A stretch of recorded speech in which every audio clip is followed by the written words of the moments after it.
A nation means everyone possesses the land. Land access as the first reparation. This is not a theory. This is not a debate. This is a declaration. A nation is not a flag. A nation is not a border. A nation is a people rooted in the land. And if the people are landless, the nation is a lie. Welcome to the bulletin board, where truth is posted, not polished. Land access is the first reparation. In the foundation of any just society, land is not a luxury, it is the ground of life itself. It is the source of food, shelter, culture, and continuity.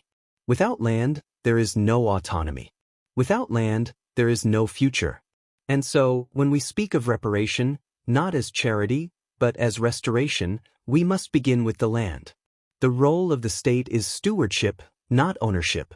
The state's sacred duty is not to dominate land, but to manage the peace surrounding its access. This means ensuring that every person who needs land has land to use, not as a favor, but as a right. According to international human rights standards, including the UN Committee on Economic, Social, and Cultural Rights, states are obligated to safeguard equitable access to land, especially for those whose survival depends on it. This is not about private ownership in the capitalist sense. It is about use, dignity, and rootedness. The state must act as a guardian of balance, ensuring that land is not hoarded by elites or foreign interests, but distributed in a way that reflects justice, not power. Why land access is the core of nationhood. Land is the primary asset for most people in developing nations. It is directly tied to food security, income, and cultural identity. Studies confirm that inequitable land distribution is a root cause of poverty, conflict, and economic stagnation. When land is distributed fairly, poverty decreases, agricultural productivity increases, social cohesion strengthens, cultural memory is preserved. This is not speculation. It is historical fact. From post-war Japan to revolutionary Cuba, land reform has been the engine of national renewal. Burkina Faso, a living example.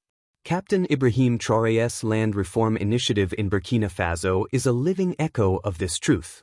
By declaring that land must be returned to the people and managed for their benefit, he is not just making policy, he is restoring balance.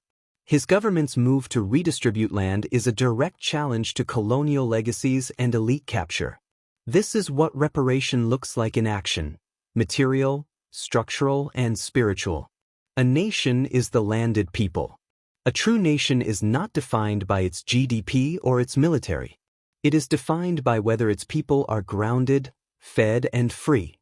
Land is not just territory. It is identity, memory, and possibility. And when the people are landless, the nation is hollow. Reparation begins with the earth. Let it be clear, land access is not a political preference. It is a moral imperative. The state must ensure that land is available, accessible, and protected for all who need it. This is how peace is maintained. This is how justice is restored. This is how a nation is built. The land is not a gift. It is a return.